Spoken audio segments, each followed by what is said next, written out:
ಸ್ವಲ್ಪ ಹಾಲಿ ಟ್ರ್ಯಾಪ್ ಬಗ್ಗೆ ನಿನ್ನೆ ಸಹ ಸದನದಲ್ಲಿ ಚರ್ಚೆ ಆಗಿದೆ. ಇವತ್ತು ಗೌರವಾನ್ವಿತ ಮುಖ್ಯಮಂತ್ರಿಗಳು ಉತ್ತರ ಕೊಡ್ತಾ ಇದ್ದಾರೆ. ಚರ್ಚೆ ಏನಾಯಿತು ಅದು ಉತ್ತರ ಕೊಡ್ತಾ ಇದ್ದಾರೆ. ಹಾಗಾಗಿ ಹಾಲಿ ಟ್ರ್ಯಾಪ್ ಆಗಿದ್ದು ನಿನ್ನ ಚರ್ಚೆಯಲ್ಲಿ ಆಗಿದೆ ಅಂತ ಬಂದಿದೆ. ಅದು ಡಿನೈ ಮಾಡೋ ಪ್ರಶ್ನೆ ಇಲ್ಲ. ಇಂಥ ಹನಿ ಟ್ರ್ಯಾಪ್ಗಳು ಆಗಬಾರ್ದು. ಭಾಳ ಸ್ಟ್ರಿಕ್ಟ್ ಆಗಿ ಇದ್ರ ಬಗ್ಗೆ ಸರ್ಕಾರ ಕ್ರಮ ತಗೊಳ್ಬೇಕಾಗ್ತದೆ. ಅದರಲ್ಲಿ ಯಾವ ಸಂದೇಹ ಸಂಶಯ ಇಲ್ಲ. ನನಗೆ ವಿಶ್ವಾಸ ಇದೆ ಮಾನ್ಯ ಮುಖ್ಯಮಂತ್ರಿಗಳು ಏನು ಉತ್ತರ ಕೊಡ್ತಾ ಇದ್ದಾರೆ ಆ ಉತ್ತರದಲ್ಲಿ ಸ್ಪಷ್ಟವಾಗಿ ಯಾವ ರೀತಿಯ ಹೆಜ್ಜೆ, ಯಾವ ರೀತಿಯ ಕ್ರಮ, ಇಂಥ ಹನಿ ಟ್ರ್ಯಾಪ್ಗಳು ಕರ್ನಾಟಕದಲ್ಲಿ ಆಗಬಾರ್ದು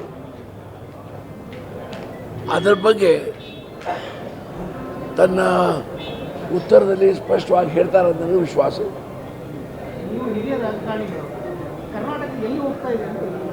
ನೋಡಪ್ಪ, ನಾ ಹಿರಿಯ ರಾಜಕಾರಣಿ, ನಾ ಇಲ್ಲೇ ಇದ್ದೇನೆ, ನಾ ಎಲ್ಲೇನು ಹೋಗಿಲ್ಲ. ಆದರೆ ಏನಾಗಿದೆ, ಹೊಸ ಹೊಸ ಆಕರ್ಷಣೆ, ಹೊಸ ಹೊಸ ರಸ್ತೆಗೆ ಕೆಲವು ಜನ ತೊಗೊಂಡು ಹೋಗ್ತಾ ಇದ್ದಾರೆ. ಅವರು ಮೂರ್ಖರು. ಈ ಟ್ರ್ಯಾಪ್ ಆಗೋರು ಅದಲ್ಲ, ಅವರು ಮೂರ್ಖರು. ಹಾಗಾಗಿ ನಮ್ಮ ಮೇಲೆ ಸಂಯಮ ಇರಬೇಕಾಗ್ತದೆ.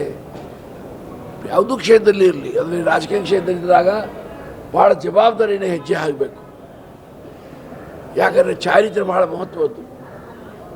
ಚಾರಿತ್ರ್ಯ ಕಾಂಪ್ರಮೈಸ್ ಮಾಡಲಿಕ್ಕೆ ಆಗೋದಿಲ್ಲ. ಹಾಗಾಗಿ ಸರ್ಕಾರ ಸಹ ನಿಷ್ಠವಾದ ಕ್ರಮ ತಗೊಳ್ಬೇಕಾಗ್ತದೆ, ತಗೊಳ್ತಿದೆ ಅಂತ ನನಗೆ ವಿಶ್ವಾಸ ಇದೆ. ಗ್ಯಾರಂಟಿ ನ್ಯೂಸ್, ಸುದ್ದಿ ಖಚಿತ, ನ್ಯಾಯ ನಿಶ್ಚಿತ.